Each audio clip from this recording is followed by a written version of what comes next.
안녕하세요. 드라마 영어 시작합시다. 어때요? 액티브 티칭이라는 프로그램을 출판사를 통해서 받았어요. 여러분들은 교재가 있죠? 네, 교재를 보고 하면 되고 그 다음에 F7 네, 봅시다. 나도 이제 낯설어서 어떻게 하는 게 더 좋은 건지 잘 모르겠는데 줌 툴 하면 좀 더 커지나요? 오호.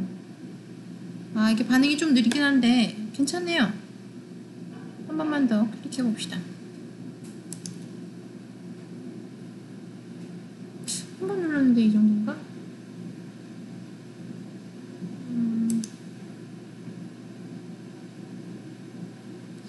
잘 모르겠어요. 반응이 그렇게 내가 원하는 바는 아닌데 보죠. English and you. Why are you learning English? 이 수업을 더 진행하기 전에 설명을 좀 해야 될 부분들이 있죠. 드라마 영어를 배우면 영어를 잘하게 되나요? 라고 물어보는데 아니죠. 영어를 잘하는 사람이 영어를 잘하는 거지 이걸 한다고 더 잘해지는 건 아니에요. 이게 무슨 얘기냐면 어떻게 설명을 해야 될까요? 영어의 어떤 부분을 잘하고 싶은지 본인이 결정을 하고 난 다음에 공부를 하는 것과 그냥 하는 대로 하지라고 하면서 이제 수업을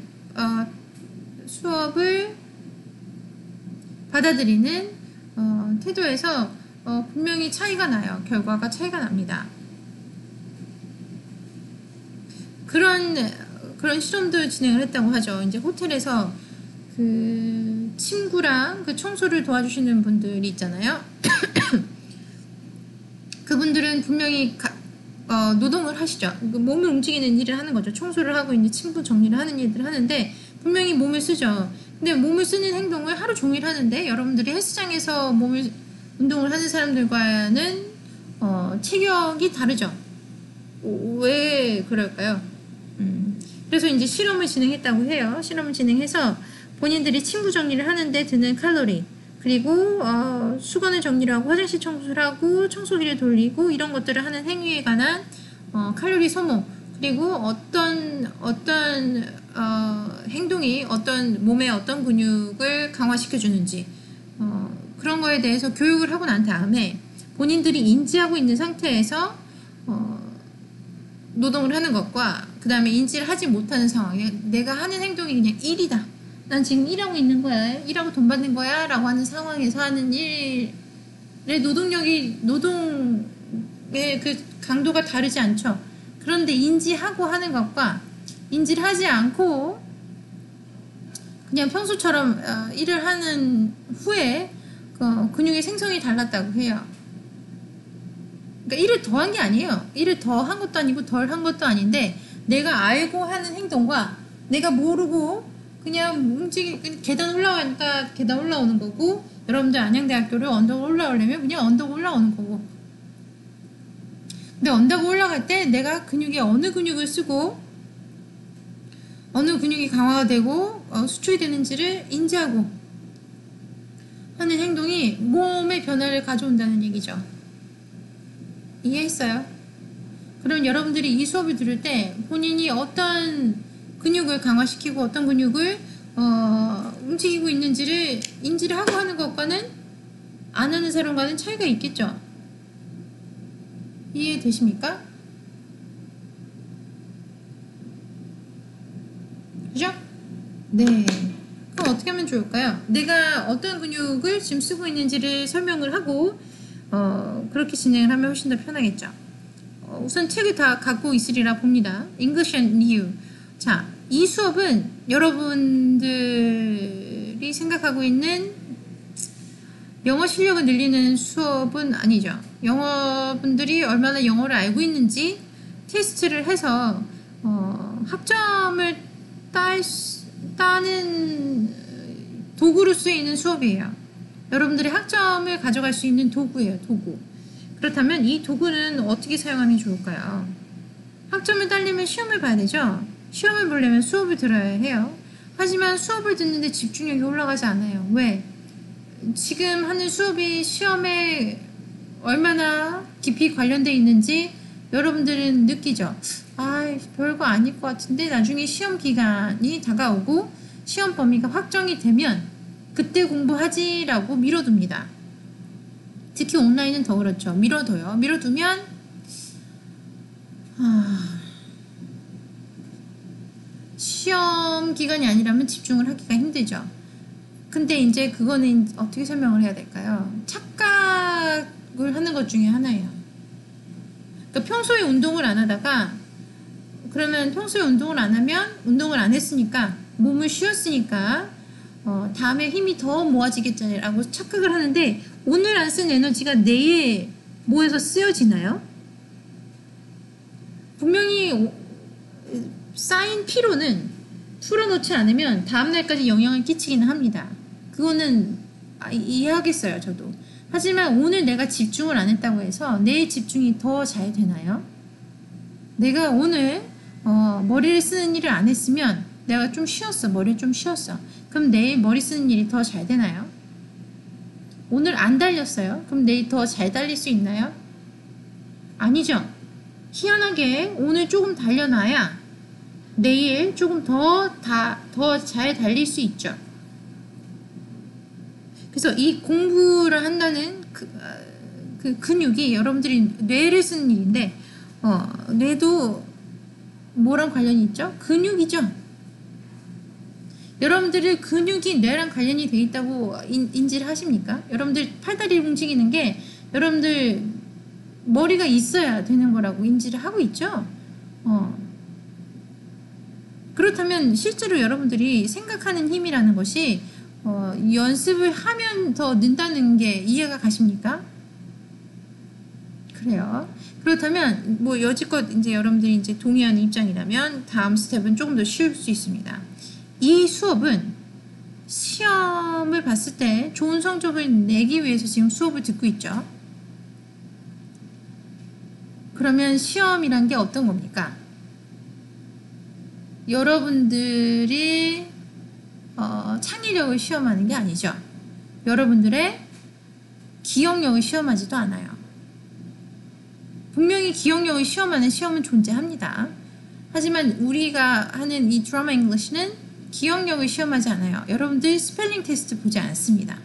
단어 시험 보지 않는다는 얘기예요. 그렇다면 어떤 시험을 볼까요? 어떤 시험을 보고 어떻게 시험을 봐야 좋은 성적을 얻을 수 있을까요?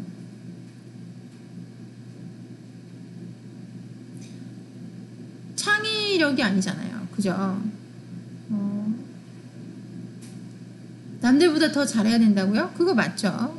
상대평가니까 그것도 맞습니다.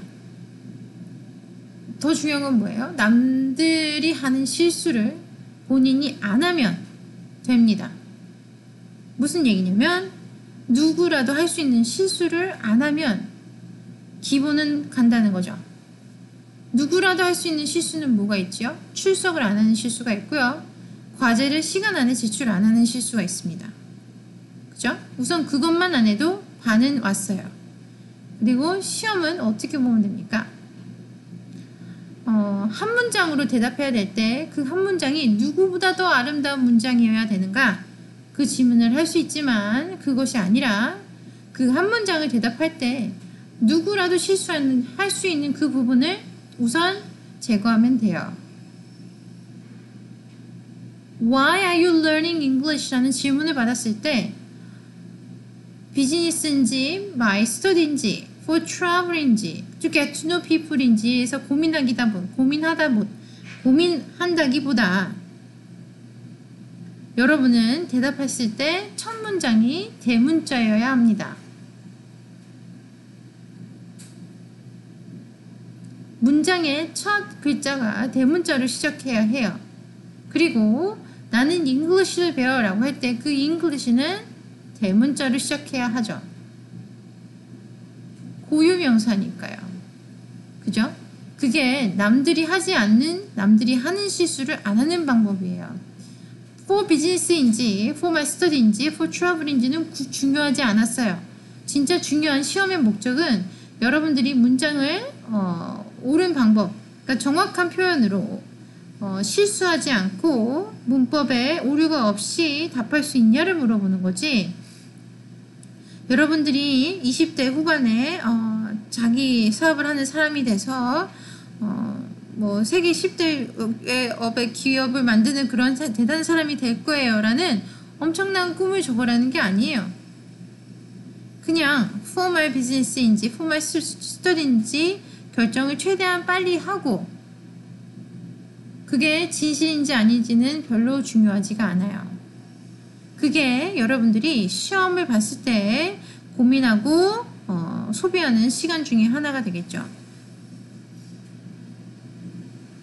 나는 영어를 비즈니스 때문에 배우긴 하지만 지금 영어는 비즈니스가 아니라 이후에 내가 학점을 잘 따고 장학금을 받고 그 다음에 졸업을 해서 좋은 회사에 들어간 다음에 5년 있다가 내 사업을 벌일 때 그때 영어를 잘 썼으면 좋겠어 라는 걸 어떻게 표현하지? 라고 머릿속을 복잡하게 만든다기보다 최대한 빨리 정확하고 간결하게 정답을 얘기하고 거기에 대한 답을 실수 없이 적어내는 게 점수를 잘 받아가는 방법입니다. 이해하십니까? 이해해요? 자, 그럼 여기서 어떻게 대답하면 되겠어요? 아무거나 관계가 없어요. 뭐든지 관계가 없어요. follow question에 관해서 대답할 수 있는 상황이라면 어떤 걸 선택해도 관계가 없는데 고민하죠. 고민해요. 걱정하고 고민해요. 이게 사실인가 아닌가? 난 트래블 하고 싶은데 트래블 할 돈이 없는데 이번 학기는 못하고 아마 졸업 때쯤 취업이 확정되고 난 다음에 마음 편할 때 한번 나가서 외국에 나가고 싶은데, 그런 고민은 적으라는 게 아니에요. 그러면 시간 낭비가 너무 심해요. 여러분들이 외국에 갔을 때 출입국 관리소에서 이렇게 물어봅니다. What's the purpose of your visit? 이 나라에 온 목적이 무엇입니까? 라고 물어봐요. 한국에 들어올 때도 물어봅니다. 여러분들이 한국에 들어올 때는 외국인 입장이 아니라서 그 국적관리소에서 그런 질문을 받을 일이 없었을 텐데 외국인이라면 이런 질문을 해요. 한국에 온 목적이 무엇입니까? 라고 물어보면 여행으로요. 친척 방문이요? 아니면 뭐 이렇게 얘기를 한단 말이에요.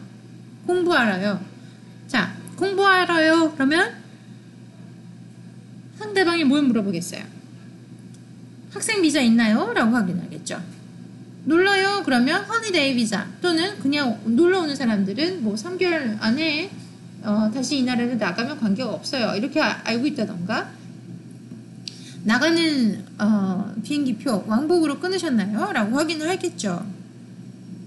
하지만 그 국적관리소에서 여러분들이 내 꿈을 찾아왔어요. 뭐 2주 있다 갈 수도 있고 20년 있다 갈 수도 있죠. 라고 하면 그 사람들이 뭐라 그러죠? 통과가 안 되죠. 네, 너처럼 목적이 불분명한 사람은 우리나라에 들어오면 안 돼. 라고 합니다. 시험도 마찬가지입니다.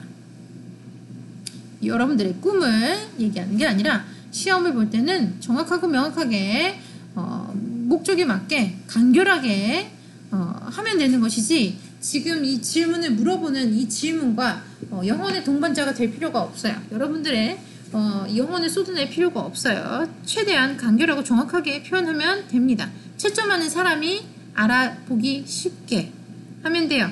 자, Please complete the form 이라 그랬어요. 타이틀은 뭐냐면 너를 어떻게 부를지의 타이틀이에요. 요즘엔 이제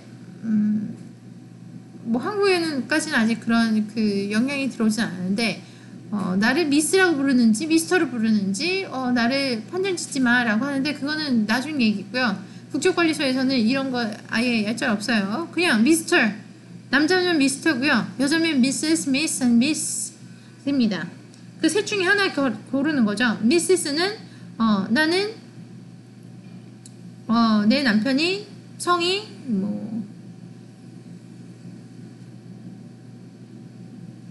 뭘까요? 성이 트럼프라고 합시다. 트럼프. 그러면 난 미시스 트럼프라고 불러주세요. 라고 할 수 있죠. 이건 이제 서양식이니까 보통 남편의 성을 따라가니까 이제 미시스 하면서 남편의 성을 얘기하는 거고요. 자, 미스는 뭐예요? 남편의 성을 쫓아가지 않아요. 그죠?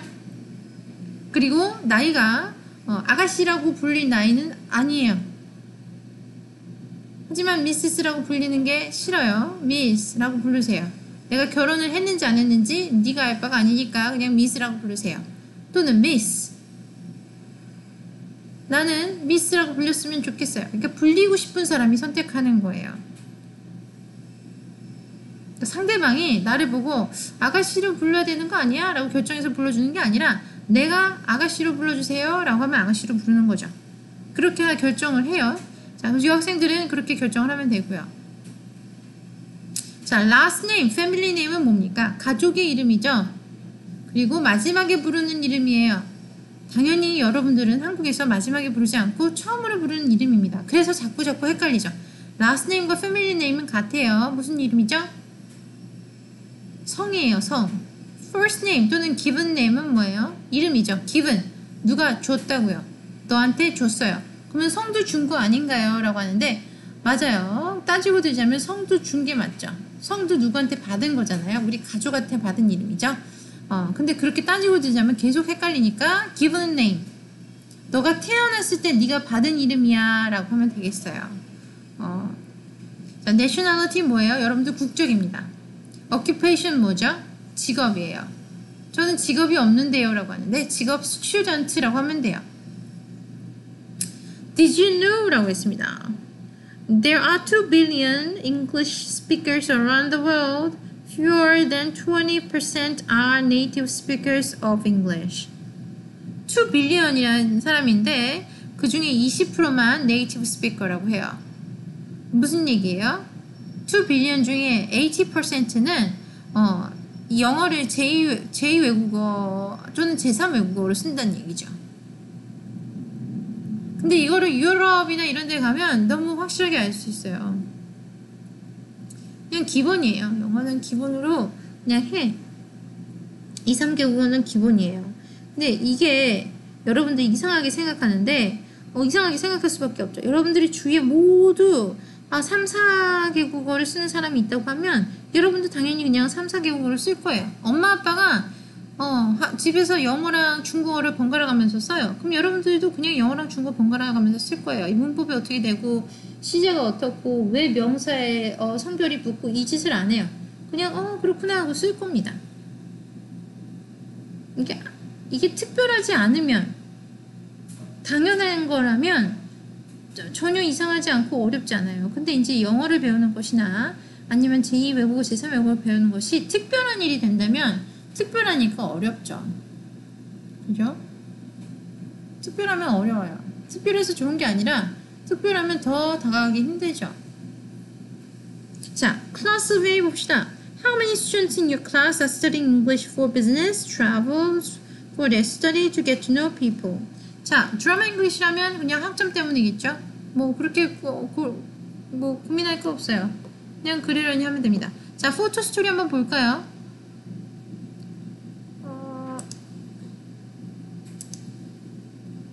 Photo story. 좋네요. Read and listen to people getting acquainted. I'll bet this is your dad. Yes, it is. Dad, I'd like you to meet my friend, Susan Grant. It's a pleasure to meet you, Susan. Samuel Pike. Great to meet you too. But please, everyone calls me by my nickname, Susie. And just call me Sam. So what do you do, Susie? I'm a photographer. Oh, I'm sorry. There's my husband. Ted, over here. Sorry I'm late. Ted, this is Kara's dad. Oh, how nice to meet you, Mr. Pike.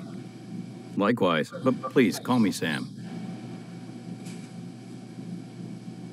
자, 화면을 좀 크게 만들어 봅시다. 여러분들 이 책을 지금 펼쳐놓고 수업을 받길 원해요. 유튜브 화면으로는 이걸 볼 수가 없어요.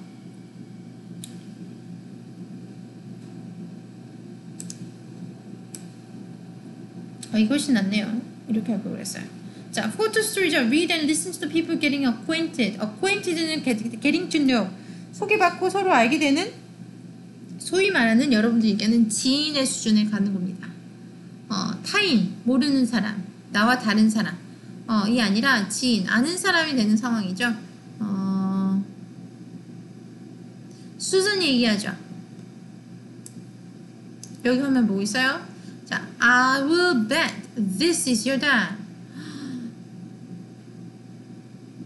Yes, it is. Dad, I'd like you to meet my friend Susan Grant. It's a pleasure to meet you, Susan. Samuel Pike. Great to meet you too, but please, everyone calls me by my nickname, Susie. 저번 수업 때 얘기했던 것 같아요. 자기 이름을 자꾸 이제 결정해서 알려준다 그랬죠. 여러분들 엄마 아빠가 지어준 이름이 있으면 그 이름을 그냥 그렇게 부르는 거지. 여러분들 맘대로 만약에 이름이 홍길동이라 그러면 네 홍길동 씨인가요? 라고 했을 때 뭐라고 얘기해요? 네 하고 끝이지. 사람들은 나를 길이라고 불려요. 내 친구들은 나를 길이라고 불려요. 길로 불러주세요 라고 하나요? 안 그러죠? 잘 안 그래요. 아주 친할 때나 기라 그러면 왜 너를 왜 다 길이라고 부르니? 그러면 내 친구들은 나를 길이라고 불러 정도 얘기하는 거지. 오늘 처음 만났네. 너는 나랑 친하게 지낼 것 같으니까 길이라고 부르렴 이런 얘기로 잘 안 하죠.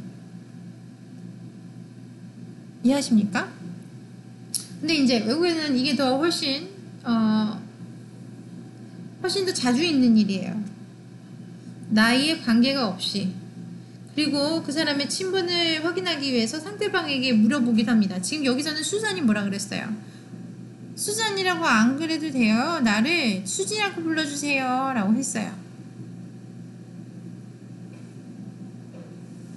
그러고 하자마자 어떤 상황이 벌어졌어요? 그 사람은 이 얘기를 들었죠. 듣고 나서 다음 페이지에서 그러면 너도 나를 샘이라고 불러주렴 이라고 했어요. 이 사람은 자기 본명을 먼저 얘기했잖아요. Full name Samuel Pike. 샘 파이크라고 소개를 안 했죠. 이 사람이 지금 갖고 있는 명함이나 또는 여권 사항에 있는 그 공식적인 이름을 얘기했어요. 내 이름은 사뮤엘 파이크야 라고 했습니다. 그러니까 아무도 모르는 나를 처음 만나는 사람이 알게 되는 그 공식적인 이름을 얘기해줬고, 그 다음에 수잔이 친하게 지내려고 자기 닉네임을 얘기해줬죠. 난 수잔이 아니라 수지를 불러줘. 이 얘기를 하는 순간 이 사람과 더 가깝게 지내고 싶다는 얘기를 간접적으로 표현을 했죠. 그러고 나니까 사뮤엘, 친구의 아빠가 뭐라 그래요? 사뮤엘 말고 나도 샘이라고 불러줘 라고 하면서 친근감을 같이 표시합니다. 나도 너랑 친하고 싶어 라는 표시입니다. 그러고 난 다음에 방금 얘기했던 그 얘기를 기억해서 수잔이라고 안 부르고 수지 너는 하는 일이 뭐니? 라고 물어봤어요. 나한테 수지라고 불러줘 라고 했으니까 수지라고 한 번 더 불러준 거죠.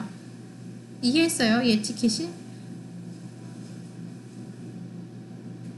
나는 사진작가예요. 저기 잠깐만요. 미안해요. 저기 내 남편이 있어요. 테드 over here.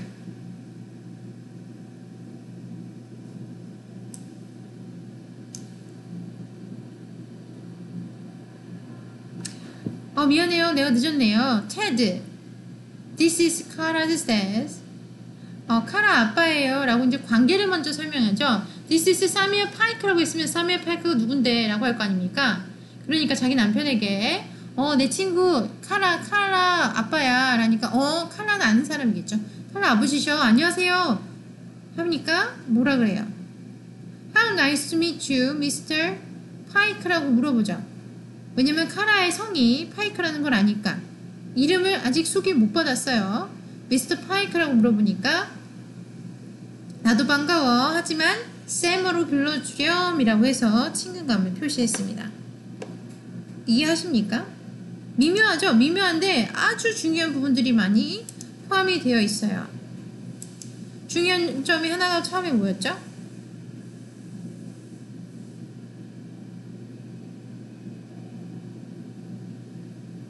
상대방이 잘못 부를 때까지 기다리지 않습니다. 본명을 얘기해주고 그 다음에 어떻게 불러야 할지 본인이 설명을 합니다. 넌 나를 어떻게 부르고 싶니? 라고 물어보지 않죠. 내 친한 사람들은 나를 이렇게 불러요 라고 한다면 그 사람이 결정할 수 있게 해주는 거예요. 그래? 그러면 나도 너를 수지라고 부를게 라고 한다면 이 사람이 나와 더 친하게 지내고 싶다는, 더 친근감을 갖고 싶다는 표현을 할 수 있는 선택의 여지를 준 것이고, 수지라고 불러주세요 라고 했을 때 아니야 괜찮아 수잔이라고 했다면 나는 너와 아주 친근하게 지낸다기보다 거리를 좀 두고 알고 지내고 싶어 라는 걸 은연중에 비칠 수 있는 거죠. 선택을 주는 겁니다. 25분 지났습니다. 레슨 2에서 봅시다.